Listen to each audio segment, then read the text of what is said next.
Welcome to Sao Miguel in the Azores archipelago.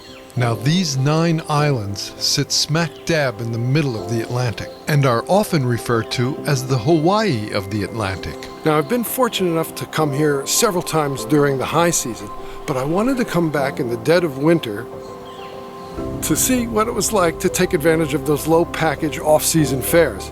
And as you can see, so far, so good. But you can never take the weather for granted here in the Azores. They have a saying, you can experience all 4 seasons within an hour.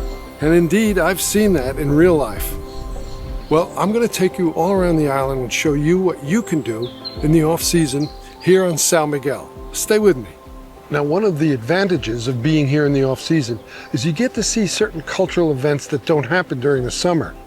I happen to be here during Lent.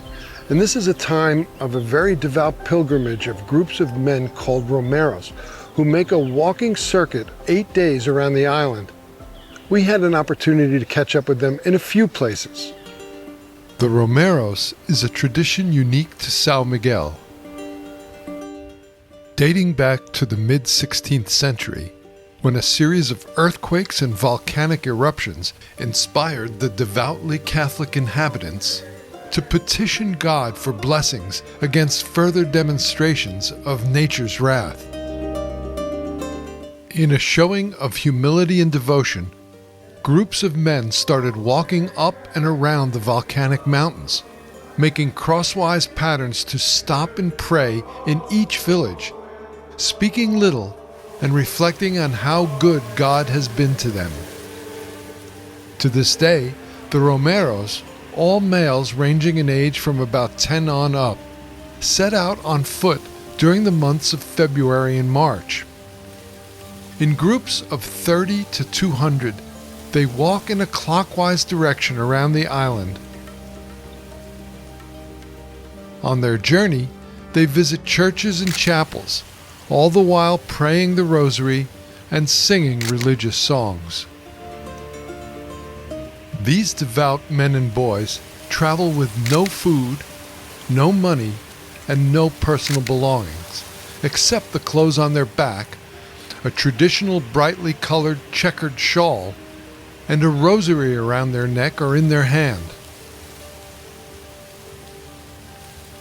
For an entire week, the Romeros walk from dawn till dusk, no matter the weather, retiring in homes of benevolent hosts who treat them like family by feeding and sheltering them for the evening.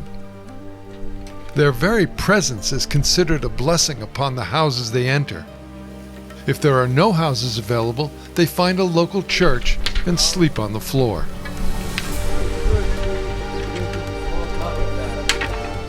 At the chapel of Our Lady of Victoria on Lake Furnash, the pilgrims lay down their staves, which they always do before entering a church or chapel, and went in for a short service.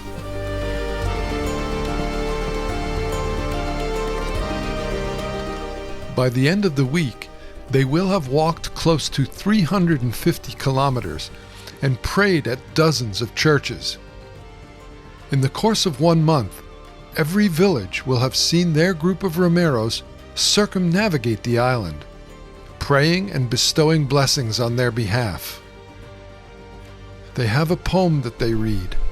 It goes, "On the Romero, when we stop thinking about every day, about our problems, about everything, when we think about us, about what is inside of us, it is very beautiful."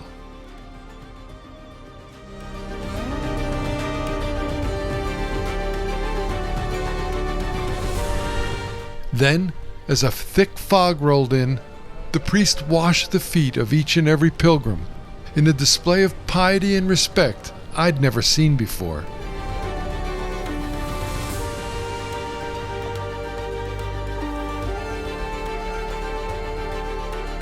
And as quickly as the fog came, it lifted again. And once again, they were on their way.